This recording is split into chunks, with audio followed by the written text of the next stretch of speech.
औज़ुबिल्लाहिमिनश्शैतानिर्रजीम बिस्मिल्लाहिर्रहमानिर्रहीम। अस्सलाम वालेकुम। My name is Sana Sultana, PhD scholar from Bahauddin ज़िक्र यूनिवर्सिटी मुल्तान। अच्छा गाइस, आप लोगों को इससे पहले ना मैंने linear space, Hilbert space, orthogonal system और ऑर्थोनॉर्मल सिस्टम आप लोगों को करवा चुकी हूँ। ये 5th वीक का काम है, आप लोगों को याद होगा। मैंने स्ट्रॉन्ग एंड वीक कन्वर्जेंस, जो कि आप लोगों का फंक्शनल एनालिसिस का, जो मेरे ख्याल से आपने 3rd सेमेस्टर में आप लोगों ने पढ़ा होगा, तो वो आप लोगों को सिर्फ मैंने रिवाइज़ करवाना है। और कन्वर्जेंस के बारे में मैं आप लोगों को बता चुकी हूँ। मेरे ख्याल से कन्वर्जेंस का आप लोगों को कन्वर्जेंस के बारे में हमने देखा था कि अगर एक फ़िक्स पॉइंट के करीब सारी टर्म्स, एक सीक्वेंस की सारी टर्म्स एक फ़िक्स पॉइंट के करीब जाना शुरू कर दें, ये कन्वर्जेंस ही ना रियल नंबर्स के बारे में मैं बता रही हूँ। अगर फिक्स नंबर के करीब जाना शुरू कर दें तो हमें बोलते हैं कि ये कन्वर्जेंट है सीक्वेंस।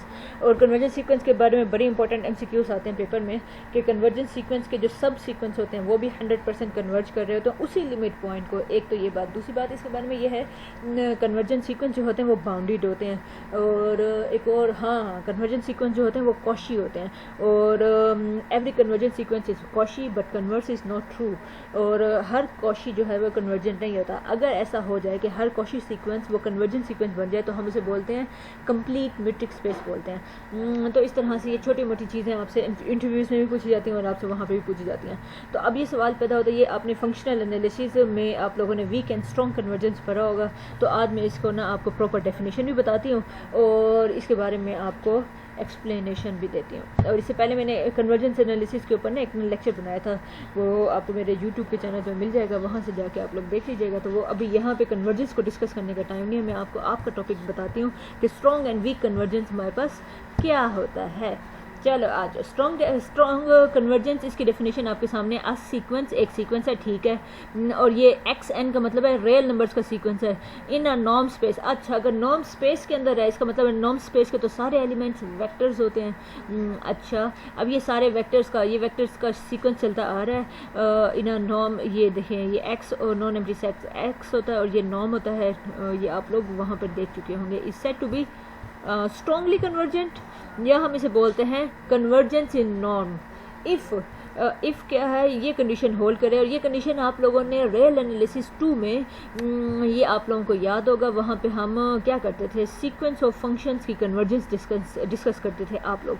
वहाँ पे FN minus f of x और उसका norm depending on a particular set S, उसकी limit n approaches to infinity, इसका आंसर 0 हो जाएगा।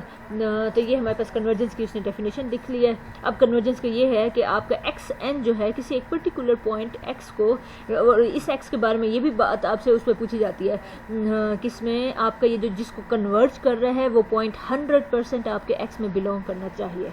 अच्छा, तो ये भी चलो, ये भी मसला हम लोगों ने देख लिया कि वो भी हमारे पास हो गया। और इसको डिनोट कैसे करते हैं, वो ये लिखा हुआ है, X is called strong limit of the sequence.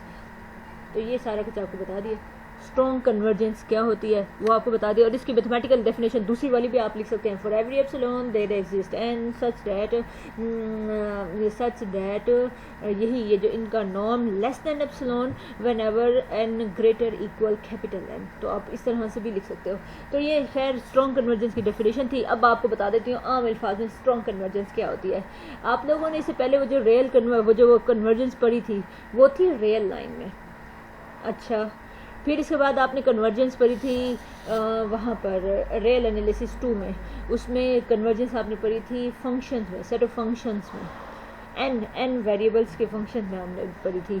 Several variables में हमने, मतलब फंक्शंस ऑफ सेवरल वेरिएबल्स, वो हमने पहले सिंगल वेरिएबल में आपने पढ़ी थी, फिर आपने फंक्शंस ऑफ सेवरल वेरिएबल्स में पढ़ी थी रियल एनालिसिस 2 में।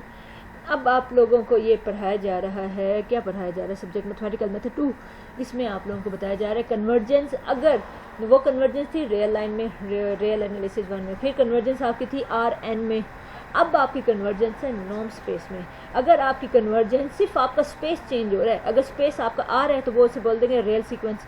अगर स्पेस आपका RN है तो हम उसे बोलेंगे फंक्शन ऑफ सेवरल वेरिएबल्स के अंदर कन्वर्जेंस। और अगर आपका स्पेस बन जाए नॉर्म स्पेस तो हम उसे बोलेंगे कि ये हमारे पास क्या बन जाएगा, उसी में वही सीक्वेंस, वही डेफिनेशन, सिर्फ लिखने का तरीका थोड़ा सा चेंज हो गया। वही डेफिनेशन क्या बन जाएगी, अगर आपका स्पेस नॉर्म स्पेस है तो वो बन जाएगा स्ट्रॉन्ग कन्वर्जेंस।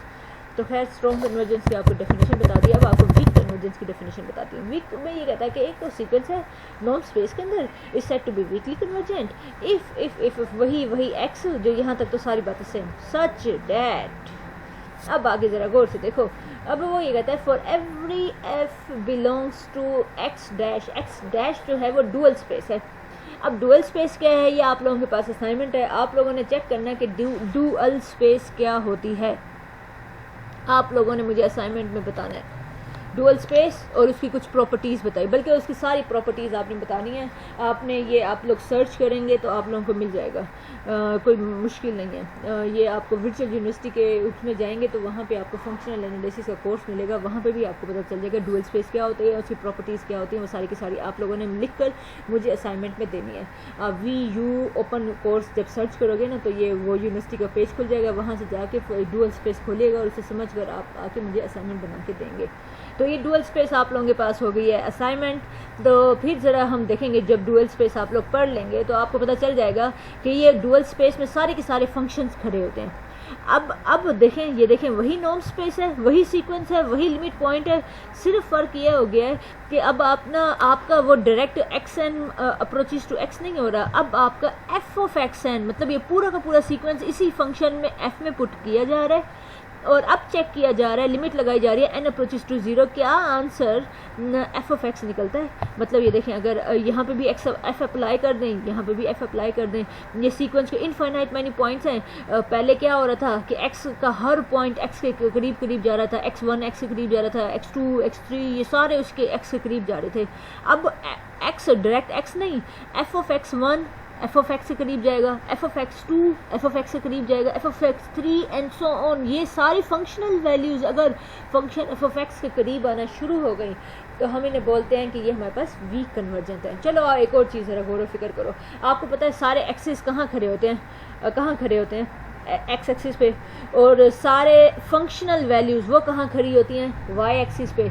अगर आपको नज़र आ रही है कन्वर्जेंस नज़र आ रही है एक्स एक्सिस पर तो हम इसे बोलेंगे कि ये हमारे पास स्ट्रॉन्ग कन्वर्जेंट है। अगर आपको कन्वर्जेंस नज़र आ रही है वाई एक्सिस पर तो हम इसे बोलेंगे वीक कन्वर्जेंट। चलो अब आगे चले, ये क्या कहता है, चलो होपफुली आप लोगों को ये समझ आ गया होगा। और इसे डिनोट कैसे करते हैं, इसको ऊपर वहाँ पे स्ट्रॉन्ग कन्वर्जेंस में एफ से वो नॉर्म आया हुआ था, इधर हमारे पास डब्ल्यू आ जाएगा, तो वीक कन्वर्जेंस को डिनोट कर रहा है। वही एक्स को बोलेंगे वीक लिमिट बोलेंगे इस सीक्वेंस की। ओके आगे चलो, अब ये हमारे पास बड़ा इंपॉर्टेंट थ्योरम है, इसके तीनों पार्ट मैंने करवा दिए पेपर पॉइंट ऑफ व्यू से भी, ये बड़े इंपॉर्टेंट है। वीक कन्वर्जेंस हमारे पास क्या कहा जाता है कि हमारे पास ये सीक्वेंस हमारे पास गिवन है, वीकली कन्वर्जेंट है और सीक्वेंस इज नॉर्म स्पेस, और ये नॉर्म स्पेस में है और वीकली कन्वर्जेंट है, मतलब ये चीज़ आपके पास गिवन है। वो कहता है अगर आपके पास वीकली कन्वर्जेंट है तो ये तीन प्रॉपर्टीज होल्ड करेंगी। एक्स एन वीकली कन्वर्ज कर रहा है एक्स को, तो फिर कुछ प्रॉपर्टीज होल्ड करेंगी। वो कौन सी प्रॉपर्टीज हैं वो आपको बता देती हूँ। पहली बात तो वो ये बता रहा है कि जिस पॉइंट को कन्वर्ज कर रहा होता है ना, वो लिमिट पॉइंट वो यूनिक होता है।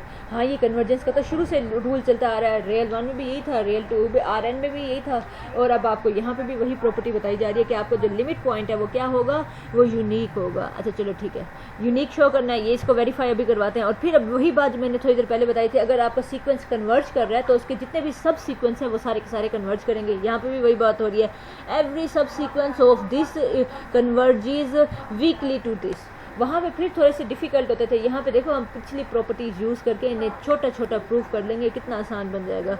अच्छा अब एक और हमारे पास है सीक्वेंस ऑफ ये आपका ये सीक्वेंस है ये बाउंडेड है, मतलब एक्स एक्सिस पर जो सीक्वेंस होता है ना तो वो हमारे पास बताया जा रहा है कि ये बाउंडेड है। अब बाजू इसका एक एक पार्ट अब मैं आपको सॉल्व करके बताती हूँ। पहले तो हमने ये शो करके बताना है कि ये जो वीकली कन्वर्जेंट है इसकी लिमिट जो है वो यूनिक है, मतलब यूनिक है। चलो आ जाओ, गिवन पहले ए पार्ट गिवन आपके पास क्या है कि ये सीक्वेंस वीकली कन्वर्ज कर रहा है। वीकली कन्वर्ज करने का मतलब क्या है कि डुअल स्पेस से एक एलिमेंट आएगा, एक नहीं कोई भी आप एलिमेंट पकड़ेंगे ये कंडीशन होल्ड करेगा। चलो ठीक है आगे चलो। अब सपोज किया वीकली लिमिट जो है इज़ नॉट यूनिक, हमने यूनिक शो करना है। हम सपोज करते हैं कि भाई नहीं ये यूनिक नहीं है। अच्छा चलो यूनिक नहीं है, पहले ये सीक्वेंस अगर एफ ऑफ एक्स को कन्वर्ज कर रहा था, अब यही सीक्वेंस वाई को कन्वर्ज कर रहा होगा, तो हम इसे एफ ऑफ एक्स एन किसको कन्वर्ज कर रहा है, वाई को। अच्छा चलो ठीक है, ये भी बात समझ आती है। अच्छा अब आप लोगों ने जब आप लोग मुझे डुअल स्पेस की प्रॉपर्टीज़ बताओगे ना वो, तो उसमें प्रॉपर्टीज़ में आप देखिएगा अब हम क्या करते हैं, ये इन दोनों को वो सब्ट्रैक्ट कर रहा है। ये ज़रा गौर से देखो, ये लेफ्ट हैंड साइड से सब्ट्रैक्ट होगी, ये वाली साइड से सब्ट्रैक्ट होगी। F of x minus y of x और ये एफ ऑफ एक्स एन और माइनस, ये दोनों एक जैसी शक्लें, आंसर आ जाएगा 0। चलो आओ एक और चीज़ देखो, डुअल स्पेस में हमारे पास ये प्रॉपर्टी होती है, डुअल स्पेस में हमारे पास ये प्रॉपर्टी होती है कि हमारे पास ये हम लीनियर ऑपरेटर्स होते हैं। लीनियर ऑपरेटर की प्रॉपर्टी है कि हम यहाँ f कॉमन ले सकते हैं। ये देखो, ये है, आप लोगों ने ये वेक्टर स्पेस में पढ़ी थी, वहाँ पे हम लीनियर स्पेस हम बच्चों को पढ़ाते हैं। तो आप लोग वेक्टर स्पेस के चलो असाइनमेंट में डुअल स्पेस उसकी प्रॉपर्टीज़ के साथ आपने लीनियर स्पेस क्या होता है और उसकी प्रॉपर्टीज़ बतानी है। ये वेक्टर स्पेस वाला नहीं है, ये लीनियर स्पेस एक और है, लीनियर स्पेस और उसकी प्रॉपर्टीज़ आपने वो भी आपने अपने असाइनमेंट में स्टेट करनी है। चलो आओ, अब फिर आप लोग लीनियर स्पेस की होती है, जिस तरह से ये सबको अलग अलग मिला हुआ तो आप इसे कॉमन भी ले सकते हो।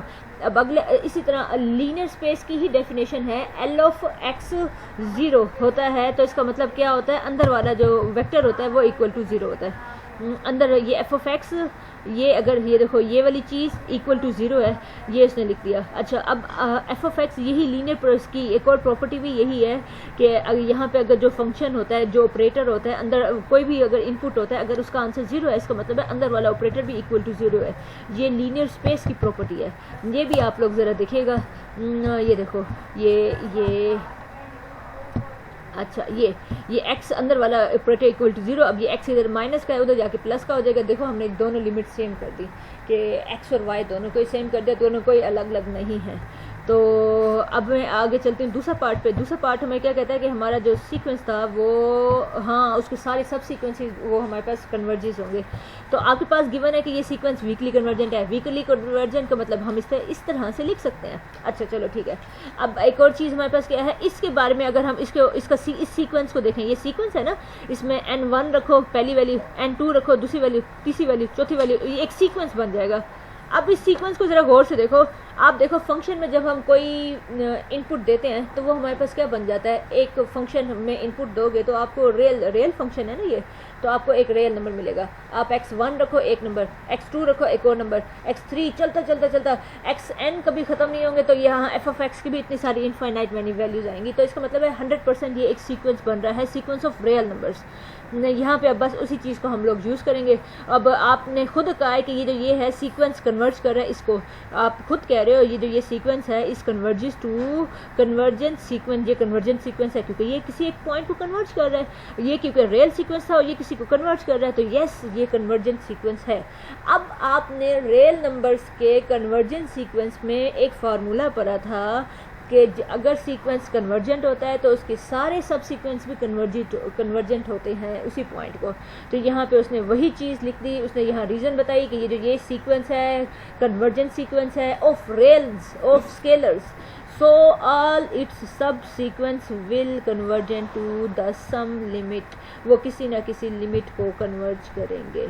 सो ये भी हमारा काम हो गया, छोटी सी प्रॉपर्टी थी वो भी हो गया। अच्छा, अभी इधर थोड़ा सा गौर फिक्र करने वाली चीज़ें हैं, इसमें ज़रा आप लोग गौर फिक्र कीजिएगा। अब आपने इस वेक्टर को हमने बाउंडेड शो करना है, इसे यहाँ 0 नहीं है, यहाँ n था, एक्स n था। पेज अप करती हूँ और अब करती हूँ ये एक्स n था, x 0 नहीं है, एक्स n है, तो हमने इसे बाउंडेड शो करना है।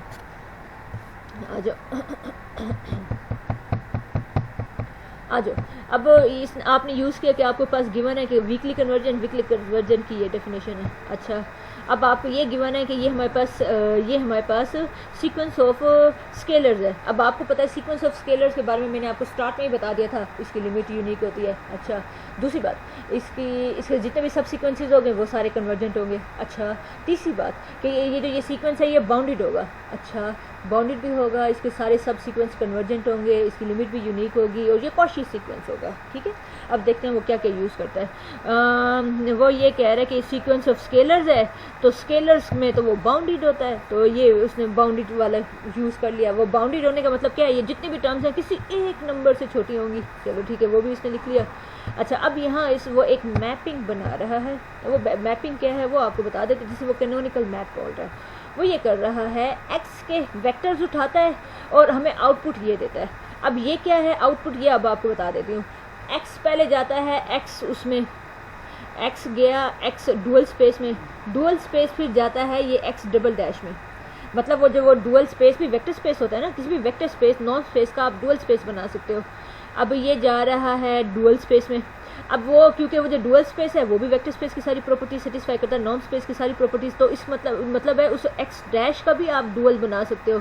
तो वो जो एक्स डैश का डुअल बनेगा ना, तो वो हमारे पास ये डबल डुअल बन के आया हुआ है हमारे सामने। अब इसमें हो क्या रहा है, तो वो हम वो जो आपको पास ट्रांजिटिव प्रॉपर्टी होती है, एक्स कन्वर्ट्स कर रहा है वो एक्स डैश को, एक्स जा रहा है पहले एक्स डैश में, एक्स डैश से फिर एक्स डबल डैश में, तो आप वो दरमियान वाली चीज़ छोड़ दें तो एक्स जा रहा है इस डबल डुअल में। अब यही बात वो कह रहा है कि हमारे पास एक्स है तो हम वो इस तरह से, और इसको डिफाइंड बाय माई मैप कैसे बनाएगा, वो ये है f of g of x में क्या डाल रहे हैं, इनपुट क्या आ रहा है, डुअल स्पेस के एलिमेंट इसमें जा रहे हैं ना, तो डुअल स्पेस में तो एलिमेंट सारे एफ खड़े हैं, तो ये बात आप लोगों को होपफुली समझ आ गई होगी। तो अब जी क्या करता है, ये जो भी एफ है उसके अंदर ये वाला एक्स पुट कर देता है, मतलब ये आंसर दे देता है। ये देखो ये हमारे पास डुअल स्पेस का उसने डिफाइन कर दिया। तो इसी तरह वो कहता है अगर मैं एक्स पुट कर सकता हूँ तो उसके अंदर मैं ये सारे के सारे एलिमेंट्स भी पुट कर सकता हूँ। अच्छा, अब मज़े की बात, ये सारे के सारे अगर बाउंडेड हैं तो 100% ये भी बाउंडेड होगा। यहाँ पे यही बात वो डिस्कस कर रहा है। ये देखें, अगर ये बाउंडेड है तो फिर ये भी बाउंडेड होगा, तो यहाँ पे उसने बता दिया कि ये बाउंडेड सीक्वेंस है। अब ज़रा गौर व फिक्र कीजिएगा, गौर व फिक्र। अब ये एक थ्योरम बता रहा है आपको, बस अभी ये पता चल गया कि जो आपने कैनोनिकल मैप बताई थी वो भी बाउंडेड है। आ जाओ अब आगे देखते हैं। आगे वो हमें ये कहता है uniform boundedness theorem says that, वो ये कहता है कि अगर मेरे पास एक सीक्वेंस ऑफ ऑपरेटर्स है और वो एक्स से इसमें जा रहे हैं, ठीक है, और वो बाउंडेड है, देन मैं कहूँगा कि ये ऑपरेटर है। आपने देख लिया कि आप इन सीक्वेंस ऑपरेटर्स में जब आप एक्स पुट कर रहे हो वो बाउंडेड निकल आया। जी ऑफ जी में जब आपने एक्स पुट किए तो वो बाउंडेड निकल आए हैं, तो मतलब ये वाली कंडीशन आपने सेटिस्फाई करवा दिया है। अब आप ये इजीली कह सकते हो कि ये जो ओरिजिनल ये जो जी ऑफ एक्स एन है ये पूरा का पूरा बाउंडेड है। ये देखो ये यूनिकनेस बाउंडेडनेस थ्योरम यही बात कर रहा है। वो कहता है अगर ये कंडीशन होल्ड, ये ऑपरेटर्स हैं, ऑपरेटर्स ये काम कर रहे हैं, और अगर ये ऑपरेटर्स में एक्स पुट करो तो वो बाउंडेड सीक्वेंस में निकल आता है, तो हम बोलेंगे वो पूरा का पूरा ऑपरेटर ही बाउंडेड है। तो फिर अब यहीं पे वो बोल रहा है यूजिंग कैनोनिकल मैप और using uniform boundedness theorem, so we can say that कि दिस इज ये हमारे पास है ये सीक्वेंस ही बाउंडेड है, और ये बाउंडेड होने की वजह से हम कहेंगे कि ये जो ओरिजिनल वो जो वेक्टर था एक्स एन नॉर्म वो भी हमारे पास क्या हो गया, बाउंडेड हो गया। तो अब ये अगला थ्योरम है हमारे पास, ये हमारे पास सीक्वेंस ऑफ नॉर्म स्पेस हैं, और then convergent sequence implies weakly convergent with same limit. वो कहता है अगर स्ट्रॉन्गली कन्वर्जेंट होगा तो वो वीकली कन्वर्जेंट भी होगा, और कन्वर्स इसका होल्ड नहीं करेगा। और फिर ये बता रहा है कि अगर आपका एक्स की नॉर्म जो है वो डिमेंशन जो है वो हमारे पास बाउंडेड हो गई तो हम ये बोलेंगे then weakly convergence implies strongly convergent. तो ये आपसे उसमें भी पूछी जाएगी कि एमसीक्यूज में कि ये क्या है, मैं यहाँ से एमसीक्यूज बना के आपसे पूछूंगी। अब ये हमारे पास आपको एक प्रूफ तो करवा देती हूँ, बाकी इंशाल्लाह नहीं, मेरे ख्याल से अब टाइम भी खत्म हो गया, जितना ये टॉपिक हो गया इतना काफ़ी है। आपको ये कहा जा रहा है कि ये स्ट्रॉन्गली कन्वर्जेंट है। स्ट्रॉन्गली कन्वर्जेंट को मैथमेटिकल इस तरह से लिखते हैं, इसको मैथमेटिकल फॉर्म ये x n minus x norm approaches to zero as n approaches to infinity. We have to show that कि ये स्ट्रॉन्गली कन्वर्जेंट वीकली कन्वर्जेंट है। वीकली कन्वर्जेंट शो करने के लिए हमें ये कुछ करना पड़ेगा। अब आप क्या करें, ये वाला पोर्शन उठा लें, ये पोर्शन उठा लिया, एफ क्योंकि लीनियर है तो आप एक्स एफ ये बाहर कॉमन भी ले सकते हो। अच्छा, अब क्योंकि आपको ये गिवन है कि ये जो आपका एफ है वो बाउंडेड है तो हमारे पास आपको ये डेफिनेशन है, ये इनको सेपरेट कर सकते हो, इसको नॉर्मल अलग मिल जाएगी, इसको नॉर्मल अलग मिल जाएगी। आपको ये गिवन है कि ये approaches to zero as n approaches to infinity, यहाँ पे आप एन अप्रोचेस टू इन्फिनिटी लगाओ, यहाँ पे भी एन अप्रोचेस टू इन्फिनिटी लगेगा, क्योंकि गिवन है कि एन अप्रोचेस टू इन्फिनिटी होगा तो ये वाली चीज़ जीरो हो जाएगी, तो ये वाला हमारे पास जीरो हो गया, तो ये पूरी चीज़ जीरो हो गई।